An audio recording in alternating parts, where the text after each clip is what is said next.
suis vraiment content de vous retrouver. Aujourd'hui, nous sommes tous une famille. C'est bien qu'on puisse faire des choses comme ça. Internet, c'est bien qu'on puisse faire des publications, mettre des likes, mais c'est important que de temps en temps, qu'on puisse matérialiser ça, qu'on puisse se voir, qu'on puisse savoir qui est qui et qu'on puisse faire des choses dans le monde physique. Okay? Donc c'est pour ça que pour moi, c'est très très important que vous soyez là. Je sais que d'autres peut-être ont des enfants, on a dû faire garder les enfants pour venir faire ce déplacement et je me rends compte de l'importance. Donc vraiment merci d'avoir fait le déplacement. Maintenant, il y a une tradition en Afrique. Quand vous prenez la parole en public, il est important de convier à la conversation les ancêtres. Donc c'est ce que je vais faire symboliquement. D'accord? Donc en versant, on appelle ça une libation. Ok? Donc en mémoire de nos ancêtres qui ont combattu, aujourd'hui, grâce à leur travail, nous continuons le combat, nous sommes libres et nous essayons de faire en sorte que la génération qui vient après nous soit meilleure. Donc nous allons verser ça et je vais dire haché, vous allez dire haché. Ok? Donc en mémoire de tous nos ancêtres, tous ceux qui ont combattu, je dis haché. Haché. Ok.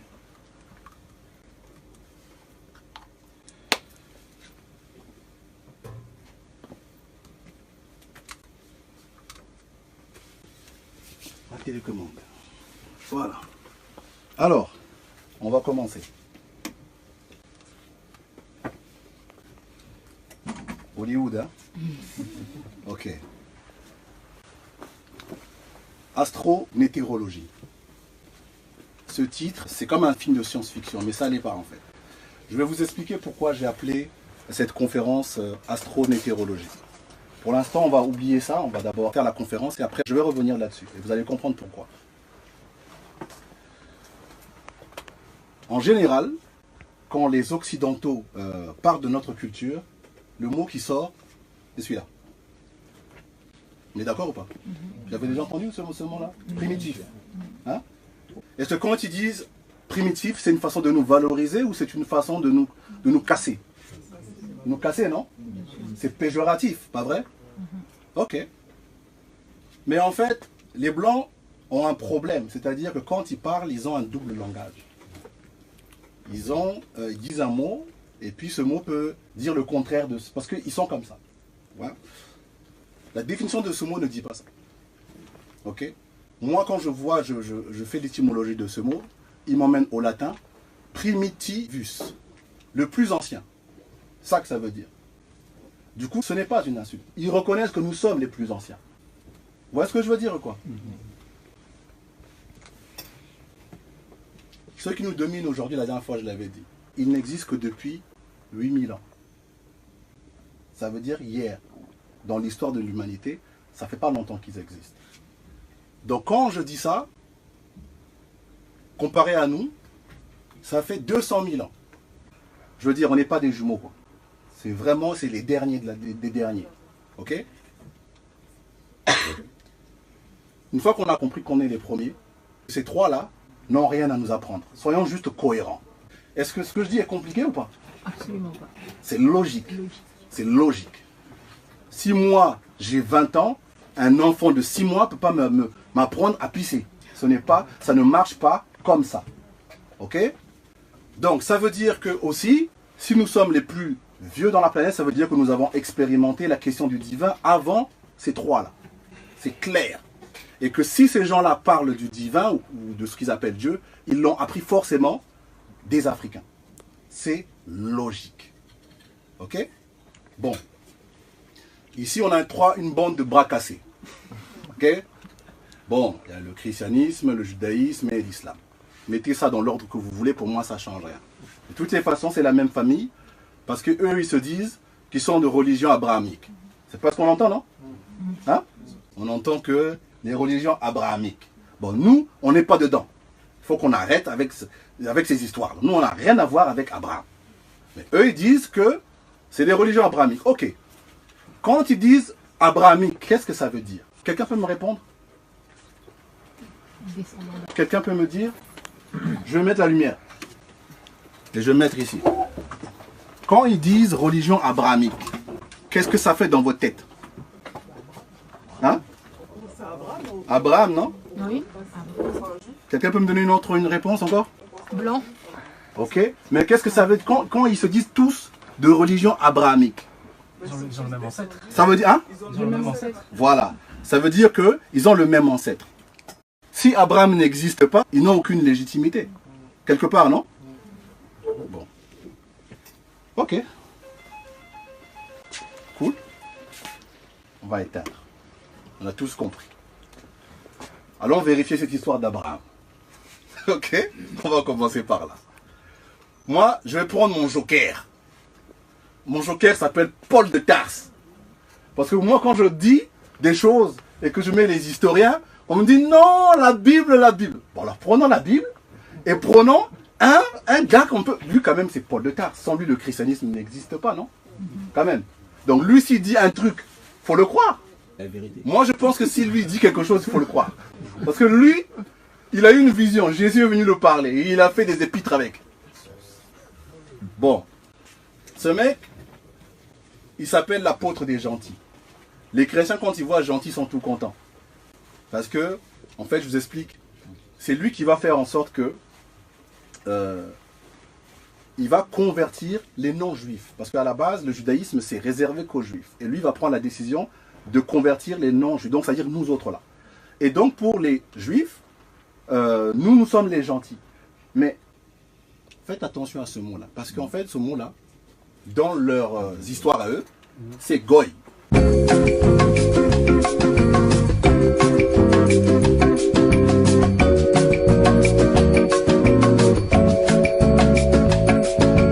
Donc, Paul est l'apôtre des goy, nous autres, les nègres et tout ce que vous voulez, tous qui ne sont pas juifs. Maintenant, comprenons ce que dans le Talmud, ça veut dire ça, c'est dans leur livre à eux, ok? Un goy est comme un quoi?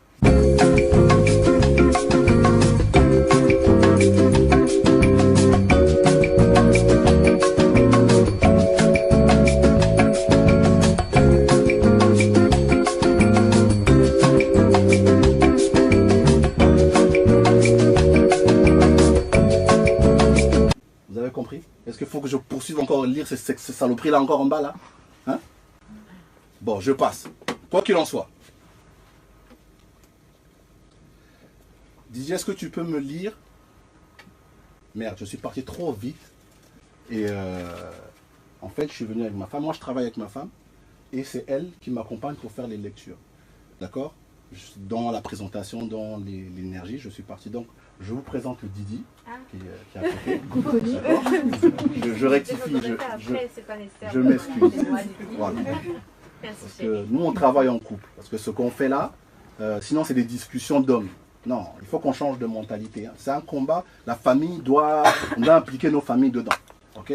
Voilà. Moi, c'est comme ça que je travaille. Voilà. Donc, est-ce que Didi, tu peux me lire Galates 4, 22?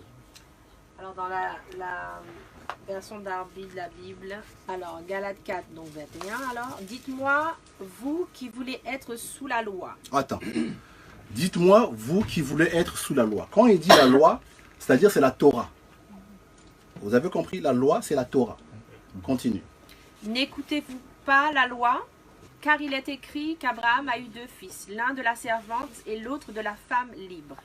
Mais celui qui naquit de la servante naquit selon la chair, et celui qui naquit de la femme libre naquit par la promesse. Attends, vous avez entendu? Ok. Maintenant, lis la phrase d'après. Ces choses doivent être prises dans un sens allégorique. Vous avez entendu?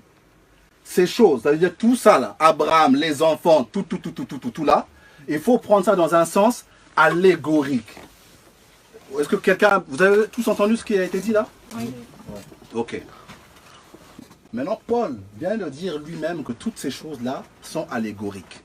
Nous allons vérifier ce que veut dire allégorique, parce qu'ils mettent un mot technique pour nous embrouiller encore. Tu vois, non? Nous, on va aller chercher ça. Allégorie, fiction, fable, symbole, métaphore, conte. Vous avez entendu? Abraham, comme j'ai dit tout à l'heure là, c'est l'équivalent de Pinocchio. Est-ce qu'on se comprend? C'est-à-dire que Pinocchio, l'histoire de Pinocchio et l'histoire d'Abraham, c'est la même chose. Ce sont des allégories. Ok? Donc, moi, je me pose maintenant une vraie question. Parce que la dernière fois, je me suis posé la même question. Si ce monsieur est une allégorie, d'accord? Ça veut dire que le monsieur barbu là-bas au fond, là, il ne peut pas exister. Est-ce que ça a l'air logique? Oui. Si ton arrière-arrière-grand-père n'a jamais existé, comment tu peux exister? Ça ne marche pas comme ça. D'accord? Ça ne marche pas comme ça. Donc, si Papy Abraham n'a jamais existé, c'est-à-dire tout ça là, on balaie. D'accord? Ça veut dire que tout ça là, c'est du vent. Ça repose sur du vent. Maintenant, il est tout à fait normal qu'on ne puisse rien trouver lorsqu'on fait de l'archéologie. Même les plus qualifiés. Là, par exemple, Finkelstein, il nous dit clairement que la saga des patriarches d'Abraham au fils de Jacob n'a aucun fondement historique. Mais comment tu veux prouver quelque chose qui n'existe pas? Ça ne marche pas. Si on dit va chercher, je ne sais pas moi, la cape de Superman, tu ne peux pas. Superman n'est pas un personnage réel. Comment tu vas trouver? Ça ne marche pas comme ça. D'accord? Je passe. C'est quoi le but de la religion? Convertir le plus de personnes. Voilà. Tu vois? Le but de la religion, c'est ça. Une fois qu'on a compris ça, on sait ce que c'est que la religion. D'accord? C'est aussi simple que ça. Il ne faut pas qu'on nous embrouille avec les définitions. Oui, religion, religaré, ça veut dire relier. Ça, c'est pour nous endormir. Dans les faits, ça veut dire ça.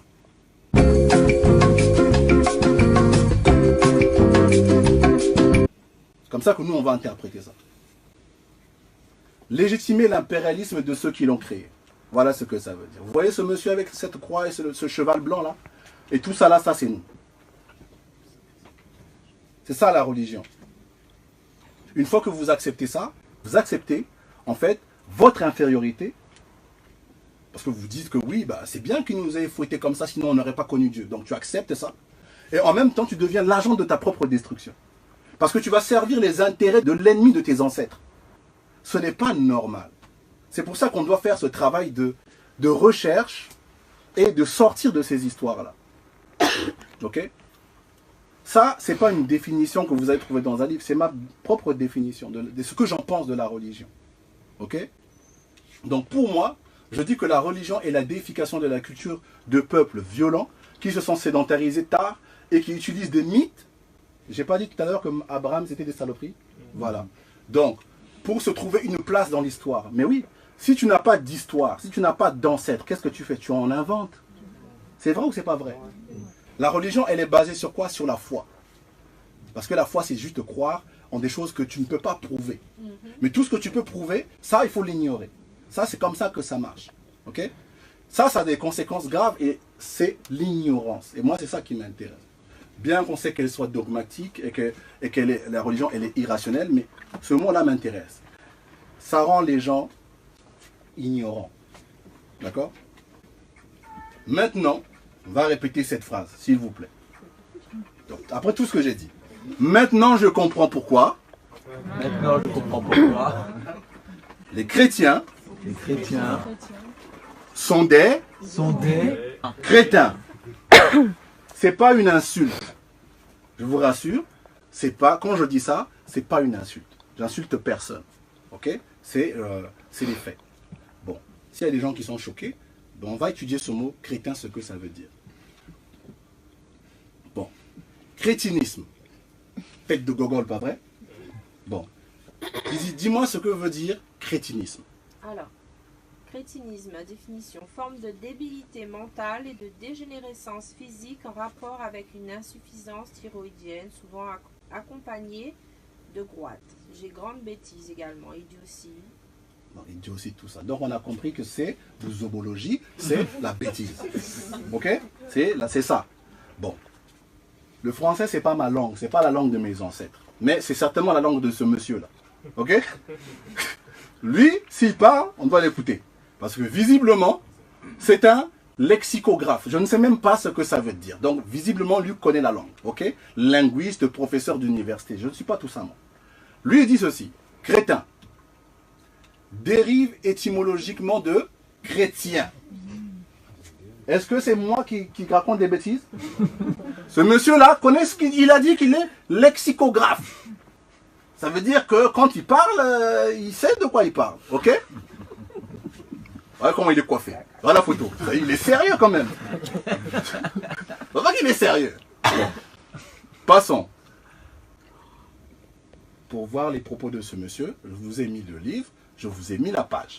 Ok? Passons. De toutes les façons, tout ce qu'il faut faire, c'est aller dans un dictionnaire. Crétin. Vous l'avez vu là? Qu'est-ce que c'est marqué? Être stupide. Ok, ça on savait, plus ou moins. Issu. Donc on dit que le mot, d'où il vient? Issu. Du latin. Qu'est-ce que c'est marqué? Christianus. Vous me suivez ou pas? Non mais il faut qu'on suive les choses. Parce que quand Dieu dit, non tu es un crétin, chrétien c'est la même chose, il va s'énerver. Ça c'est la langue du blanc, c'est pas nos langues.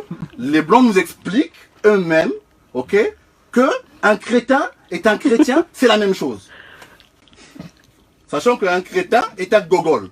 Je l'ai dit, non? C'est une maladie. Bon. Avançons, parce que c'est pas ma langue. Moi, je laisse les histoires. C'est le dictionnaire. Après, si vous voulez embrouillez-vous avec le dictionnaire. Bon. Moi, j'ai un doute. J'ai dit non, il faut vérifier dans le littré. Comment ça? Les gens boivent, disent n'importe quoi. Je dis, il faut aller vérifier ce soir. Crétin, étymologie. On dit la même chose. Christianus. Ah, d'accord. À cause que les imbéciles étaient considérés comme des personnes innocentes et... Bon, est-ce qu'on va encore parler? Maintenant, on s'étonne que des crétins réagissent comme ça et que ces mêmes crétins sont comme par hasard des chrétiens. La Bible, elle envoie à l'envers. Non, mais est-ce que vous voyez ce que je veux dire ou pas? Hein?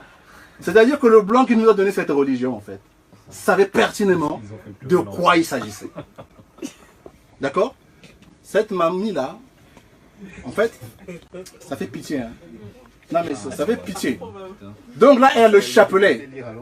Elle est à fond dedans. Mais tout est à l'envers. Vous voyez? Et les dégâts que ça fait. Moi, j'ai pas envie de faire un étalage de photos. Vous allez sur Facebook, tous les jours, vous voyez des trucs scandaleux comme ça, en Afrique. Ça fait vraiment pitié. Vous voyez?